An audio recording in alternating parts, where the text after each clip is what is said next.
আসসালামু আলাইকুম। প্রিয় দর্শক, গত শনিবার কুমিল্লাতে একটা অনুষ্ঠানে শহীদ প্রেসিডেন্ট জিয়াউর রহমানের মৃত্যুবার্ষিকী উপলক্ষে একটা অনুষ্ঠানে বিএনপির নেতা এবং কুমিল্লা জেলা পরিষদের প্রশাসক মোহাম্মদ মুস্তাক মিয়া একটা বড় অভিযোগ করেছেন। এই অভিযোগ নিয়ে গত দুদিন সোশ্যাল মিডিয়া এবং আমাদের বিভিন্ন মিডিয়াতেও নানা ধরনের তর্ক বিতর্ক আলোচনা চলছে। মুস্তাক মিয়ার অভিযোগটা ছিল যে অন্তর্বর্তীকালীন সরকারের আমলে কুমিল্লা জেলা পরিষদ যেটা আছে সেখান থেকে আসিফ মাহমুদ 15 কোটি টাকা নিয়ে গেছেন তাদের নিজস্ব রাজস্বের টাকা, আর হাসনাত আবদুল্লাহ 10 কোটি টাকা নিয়ে গেছেন তার যার যার উপজেলার জন্য। এই হলো ওনার বক্তব্য। এই অভিযোগের প্রেক্ষিতে অভিযোগকে নিয়ে মোটামুটি একটা আলোচনা। উনি যে জিনিসটা বলেছেন সেই জিনিসটা আমি যদি হুবহু বলি, উনি বলেছেন আসিফ মাহমুদ 15 কোটি টাকা নিয়ে গেছে আমাদের নিজস্ব রাজস্বের টাকা, এবং আরেকজন হাসনাত আবদুল্লাহ নিয়ে গেছে 10 কোটি টাকা। তো এটা হলো সমন্বয়ের অবস্থা। যখন এই ধরনের কথা উনি বলেন তখন এটা থেকে আপনি কি বুঝবেন? মনে হবে যেন ওনারা ব্যক্তিগতভাবে ব্যক্তিগত প্রয়োজনে অথবা ব্যক্তিগত লাভের জন্য তারা এই টাকাগুলো কুমিল্লা জেলা পরিষদ থেকে নিয়ে গেছেন। মোটামুটি এর থেকে কিন্তু এ ধরনের একটা অভিযোগটা কিন্তু আসে। কিন্তু পরবর্তী সময় আমরা দেখলাম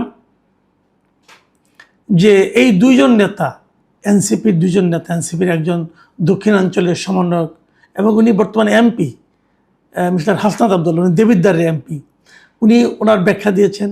এবং আসিফ মাহমুদ সজীব ভুঁইয়া, উনি বর্তমানে এনসিপির মুখপাত্র হিসেবে কাজ করছেন। উনি ওই সময়ে স্থানীয় সরকার মন্ত্রণালয়ের উপদেষ্টা ছিলেন। উনি ওনাদের মতো করে একটা ব্যাখ্যা দিয়েছেন, এবং সেই ব্যাখ্যার পরে দেখলাম যে বিবিসিকে আবার মুস্তাক মিয়া, বর্তমানে যিনি জেলা পরিষদের প্রশাসক আছেন, তিনিও নিজের মতো করে কিছু একটা বলেছেন। এবং সেখানে তিনি কি বলেছেন আমি দেখলাম, বিবিসিকে উনি যেটা বলেছেন সেটা আরেকটু যেন অন্যরকম হলো। যেমন উনি যে কথাটা বলেছেন যে প্রকল্পের মাধ্যমে স্পেশাল বরাদ্দ নিয়ে ওর এলাকায় বরাদ্দ দিয়েছে, এটা তো এভাবে দিতে পারে না। একটা উপজেলায় এত বরাদ্দ, আরেক উপজেলায় 5 লাখ 10 লাখ। বিষয়টা আমি এই কথাটাই বুঝাইতে চাইছি। এই ধরনের বৈষম্য তো হতে পারে না, এরকম অস্বাভাবিক বরাদ্দ আর কোথাও হয় নাই। উনি বলতে চেয়েছেন যে অন্যান্য উপজেলায় 5 লাখ 10 লাখ বা 20 লাখ টাকা বরাদ্দ দেওয়া হয়েছে, এবং এই দুটো উপজেলায় বরাদ্দের পরিমাণ ছিল এরকম বেশি। এবং সেই সংখ্যাটা অঙ্কটা উনি প্রথমে বলেছেন একজনের 15 কোটি, আরেকজনের 10 কোটি। বাস্তবে কি আসলে? ফেসবুকে একটা পোস্টে হাসনাত আবদুল্লাহ বলছেন যে এই বরাদ্দ জেলা পরিষদের রাজস্ব খাত থেকে দেওয়া হয়নি, স্পষ্ট কথা। এবং হাসনাত আবদুল্লাহ যে কথাটা বলেছেন, আমি আপনাদেরকে দেখলাম যে সমকাল পত্রিকায় উনি বলেছেন যে এই বরাদ্দ স্থানীয় সরকার বিভাগ থেকে বিশেষ বরাদ্দ, যেটা জেলা পরিষদের মাধ্যমে ব্যয় হয়েছে। দেবিদ্বারকে 10 কোটি নয় 5 কোটি টাকা দেওয়া হয়েছে, যেটা এডিবি প্রকল্পের মাধ্যমে দেওয়া হয়েছে। জেলা পরিষদের রাজস্বের সঙ্গে এর কোনো সম্পৃক্ততা নেই। এবং তিনি আরও বলেছেন রাজস্ব খাত আর বিশেষ বরাদ্দ সম্পর্কে জ্ঞান থাকলে প্রশাসক এই কথা বলতেন না। আর উনি এমনভাবে বলেছেন মনে হচ্ছে টাকা আমরা নিজেরা পকেটে নিয়ে গেছি, অথচ দেবিদ্বারের বিভিন্ন কাজে এই টাকা বরাদ্দ দেওয়া হয়েছে। তাহলে বোঝা যাচ্ছে দেবিদ্বারের ব্যাপারটা। আর আসিফ মাহমুদ সজীব ভুঁইয়া কি বলেছেন, উনিও এই যিনি আছেন মুস্তাক মিয়া তার বক্তব্যকে অভিযোগকে নাকচ করে দিয়েছেন। এবং উনি বলেছেন, আসিফ মাহমুদ বলেছেন, উনি এটা ক্লিয়ারলি রাজনৈতিক উদ্দেশ্যে বলেছেন। উনি তো আর কোনো সরকারি কর্মকর্তা বা সরকারের দায়িত্বশীল কেউ না, উনি বিএনপির নিয়োগকৃত একজন প্রশাসক। এবং তিনি আরও বলছেন যে কোন অর্থ এডিপি আর কোন অর্থ রাজস্ব এটা জানতে হবে। আমি মন্ত্রণালয় থেকে সব উপজেলায় বিশেষ বরাদ্দ দিয়েছি। কুমিল্লা জেলা পরিষদের মাধ্যমে মুরাদনগর ও দেবিদ্বারেও বরাদ্দ দেওয়া হয়েছে। এসব টাকা বিভিন্ন উন্নয়ন প্রকল্পে বিধি মোতাবেক ব্যয় করা হয়েছে, যার নথি জেলা পরিষদে আছে।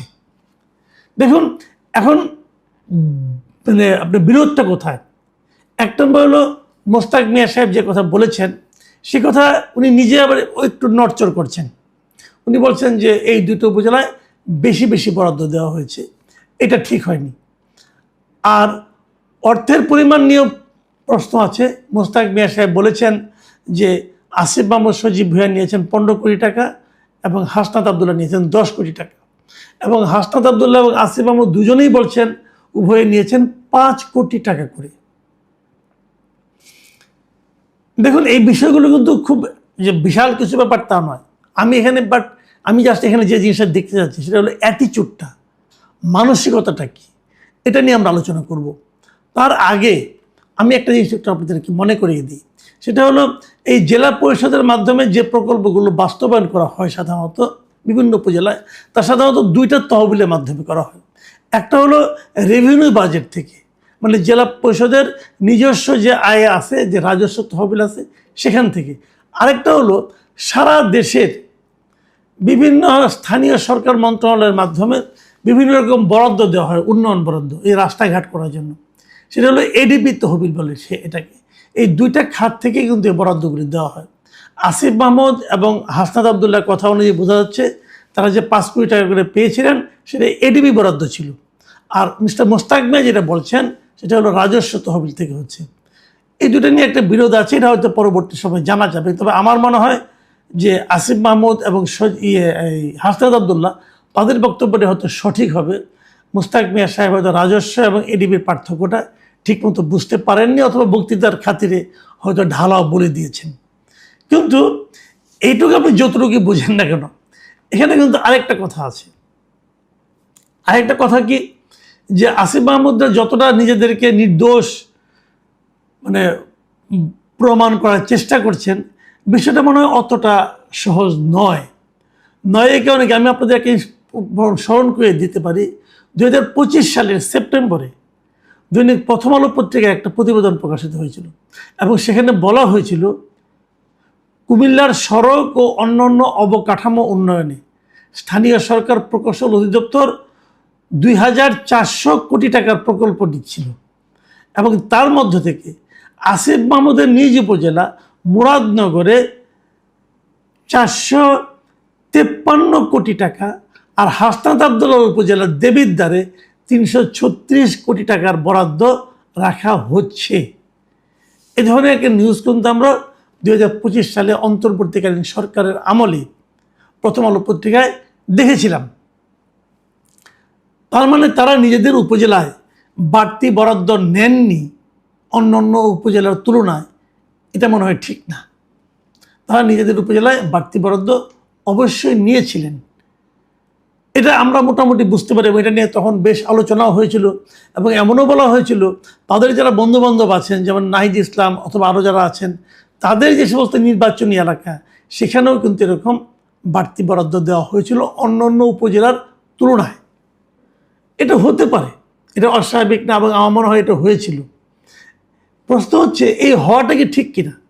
যে কথাটা নাকি হাসনাত আবদুল্লাহ পরবর্তী সময়ে বলেছেন যে টাকা যদি নিয়ে থাকি সেটা তো আমি আমার পকেটে ভরিনি, সেটা তো আমার ব্যক্তিগত প্রয়োজনের জন্য নিইনি, সেটা আমি আমার এলাকার উন্নয়নের জন্য নিয়েছি। এই কথাটা একদিক দিয়ে শুনতে ভালো শোনা যায়, কিন্তু আরেক দিকে আবার এটা প্রশ্নটা হয়, আপনি কি কেবল আপনার এলাকার জন্যই করবেন? একজন এমপি যখন নির্বাচিত হন তখন কি ওনার দায়িত্ব থাকে নিজের এলাকার উন্নয়ন করা? এটাই কি না, আদর্শগতভাবে তা নয়। আদর্শগতভাবে উনি একটা এলাকা থেকে নির্বাচিত হয়েছেন বটে, কিন্তু উনি আসলে সারা দেশের কথাই ভাববেন। এবং ওই এমপি যখন মন্ত্রী হয়ে যাবেন, মন্ত্রীর পদমর্যাদায় কোনো ব্যক্তি হবেন, যখন তার হাতে বরাদ্দ দেওয়ার ক্ষমতাটা থাকবে, তখন উনি নিজের এলাকার জন্য করবেন এটা ঠিক না, উনি পুরো দেশের জন্যই করবেন। এটাই তত্ত্বগতভাবে এটাই হওয়া উচিত, কিন্তু এটা আমরা কখনোই দেখি না। এই দেশে আমরা কখনোই এরকম দেখিনি। আমরা এর আগের আমলে দেখেছি, যখন হাসিনা সরকার ক্ষমতা ছিলেন, তারা গোপালগঞ্জের জন্য একচেটিয়া সব করে গেছেন। গোপালগঞ্জের লোকদের খুব ভালো ভালো পোস্টিং হতো, গোপালগঞ্জে অনেক উন্নতি হতো, সেই উন্নতি নিয়ে কোনো আলোচনা হতো না। এরকম অনেক কিছু আমরা দেখেছি। আবার তার আগে দেখেছি যখন খালেদা জিয়া ক্ষমতায় ছিলেন তখন ওনাদের এলাকায় যেমন বগুড়া, লক্ষ্মীপুর এই সমস্ত এলাকায় আমরা দেখেছি প্রচুর উন্নয়ন কাজ হতো, ওটা নিয়ে কোনো আলোচনা হবে না। আমরা যখন কোনো একজন মন্ত্রীকে পাই, সেই মন্ত্রী নিজের যেখানে নির্বাচনী এলাকা সেখানে উনি প্রচুর কাজ করেন, এবং এই কাজগুলি যে অপ্রয়োজন আমি তা বলছি না, কিন্তু আমার কথাটা হলো কি, আপনি তো গরিব দেশ, গরিব সরকার, যা কিছুই উন্নয়ন কাজের জন্য বরাদ্দ থাকবে সেটা তো একটা সমবন্টন হওয়া উচিত। আপনি যদি নিজের এলাকার জন্য বড় অংশটা বরাদ্দ দেন তাহলে কি হয়, তাহলে মনে করা যেতে পারে যে আপনি সরকারি অর্থ ব্যয় করে নিজের নির্বাচনী কাজের জন্য, নির্বাচনী বৈতরণী পার হওয়ার জন্য, আগামীতে নির্বাচিত হওয়ার জন্য আপনি ইনভেস্ট করছেন। এটাকে আপনি ঠিক করছেন? এটা আপনি ঠিক করছেন না। এই যে এই সমস্ত প্রশ্নগুলি কিন্তু ওঠে, কিন্তু এগুলি এতটাই বেশি হয় আমাদের দেশে যে এগুলো অনেকটা স্বাভাবিকের পর্যায়ে পৌঁছে গেছে। অনেক এলাকায় মানুষকে আমি বলতে শুনেছি, এবার আমাদের এলাকায় একজন মন্ত্রী পেলাম, এবার যদি কিছু উন্নতি হয়, কিছু উন্নয়ন হয়। কারণ তার মানে ভোটারদের মধ্যেও এ ধরনের একটা প্রত্যাশা থাকে যে আমার এলাকায় উন্নয়নটা বেশি হবে। এবং তারপরে কি হয়, তারপর যেটা হয়, যখন নতুন সরকার আসে তখন কিন্তু এই যে স্বাভাবিক ঘটনাগুলো এগুলোর উল্টোটা আবার ঘটতে থাকে। নতুন সরকার তার এলাকায়, নতুন মন্ত্রীরা তার এলাকায় এই কাজগুলি করতে থাকেন, যার ফলে কোনো কোনো এলাকা সবসময় অনুন্নত থাকে, কোনো কোনো এলাকা মন্ত্রীর চাপে উন্নত হয়ে যায়। এরকম ঘটনা আছে। আসিফ মাহমুদ সজীব ভাইও এই একই কাজ করেছেন উনি যখন দায়িত্বে ছিলেন। এটা নিয়ে বড় বড় কথা বলে লাভ নাই ভাই, এটাই বাস্তবতা। এখন আমি যে প্রশ্নটা করব, অন্য মন্ত্রীরা করেন, কিন্তু আমার প্রশ্ন হলো যে আসিফ মাহমুদ সজীব ভাইয়া, হাসনাত আব্দুল্লাহ, ওনারা কেন করবেন? কারণ ওনাদের ব্যাপারে আমাদের আপত্তির জায়গাটা হলো এই জায়গাটাতে, আপনারা তো বৈষম্য বিরোধী আন্দোলনের মাধ্যমে এসেছেন। আপনারা তো সবসময় বলেছেন যে বৈষম্য চলবে না, সবার জন্য সমানভাবে দেখতে হবে। তো আপনি তো আপনার এলাকার জন্য বৈষম্য করছেন। আপনি অন্য এলাকাকে ক্ষতিগ্রস্ত করে আপনার এলাকায় আপনি বেশি উন্নয়ন করছেন। কেন করছেন? তখন আপনার শখ আছে, আপনার খায়েশ আছে আগামীতে এই এলাকা থেকে নির্বাচন করার। আসিফ মাহমুদের যে মুরাদনগর থেকে ইলেকশন করার খায়েশ ছিল, এটা তো সবাই জানে।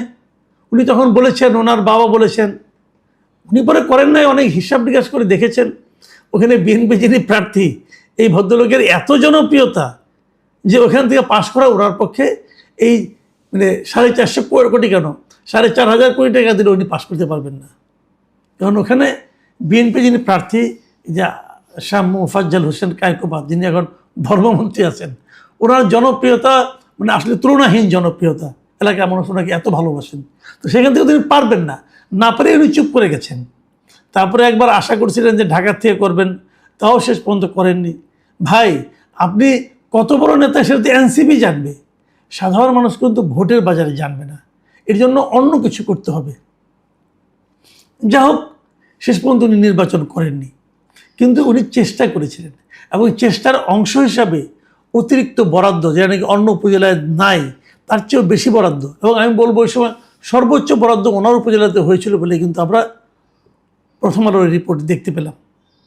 কাজেই আপনারা একেবারে মানে বৈষম্যহীন সমাজ প্রতিষ্ঠার জন্য কাজ করেছিলেন এমন ধারণা দেওয়ার চেষ্টা দয়া করে করবেন না। আপনারা চেষ্টা করেছেন, কিছু কিছু এরকম করেছেন অনিয়ম, আমি এটাকে অনিয়মই বলবো। আপনি দেখলে সবার জন্য সমান দেখবেন। আপনি যদি বলবেন যে আমার এলাকায় ব্রিজ বেশি নষ্ট হয়ে যায়, আমার এখানে বেশি লাগবে, সেটা তো এক্সেপশন। কিন্তু আপনার এলাকাতে সেই এক্সেপশনটা যখন ঘটবে তখন কিন্তু মানুষ সন্দেহের চোখে তাকাবে। আমি বিপরীত দিকে আমি মোস্তাক মিয়া সম্পর্কে দুটো কথা বলতে চাই। ভাই, আপনারা এখন নতুন ক্ষমতায় এসেছেন, এসেই যে আপনি মানে মুখস্থ কথাবার্তা বলেন, মুখস্থ অভিযোগ করেন, এটাও আবার ঠিক না। আপনি তো এডিবি এবং রাজস্বের পার্থক্য বুঝেন না বুঝে আপনি ঢালাওভাবে দুজন লোক সম্বন্ধে বলে দিলেন, এটাও ঠিক করেন না। যখন কারোর বিরুদ্ধে অভিযোগ করবেন তখন সুনির্দিষ্টভাবেই করা উচিত। তাদের বিরুদ্ধে আপনি অভিযোগ করতেই পারেন, কিন্তু সেই অভিযোগগুলো সুনির্দিষ্ট হওয়া উচিত। কম জ্ঞান নিয়ে যুদ্ধে নামা ঠিক না, একটু প্রস্তুতি নিয়ে নামা উচিত। আর আমি মনে করি যা হবার হয়ে গেছে, যদি সেটা অন্যায় হয়ে থাকে বিচার করেন, কোনো সমস্যা নাই, কিন্তু রাজনৈতিকভাবে মাঠ গরমের চেষ্টা করাটা মনে হয় ঠিক না। প্রিয় দর্শক, আমরা আসলে সংঘাত চাই না। আমি আবারও বলছি, আমরা সংঘাত চাই না। একে অপরকে বেইজ্জতি করে অথবা তার উপর দায় চাপিয়ে আমরা কি অর্জন করতে চাই? সেটা আমাদের মাথায় রাখতে হবে। আমাদের দেশটাকে তো সামনের দিকে এগিয়ে নিতে হবে। সেই জন্য যা যা করা দরকার সবাই করবেন। যদি কেউ ভুল করেন ধরিয়ে দিন, যদি কেউ অপরাধ করেন, অভিযোগ করেন, তাহলে আপনি আইনগত ব্যবস্থা নিন। কিন্তু সাধারণ মানুষের মধ্যে দয়া করে ঘৃণা ছড়াবেন না। প্রিয় দর্শক, এখন এ পর্যন্তই। আল্লাহ হাফেজ।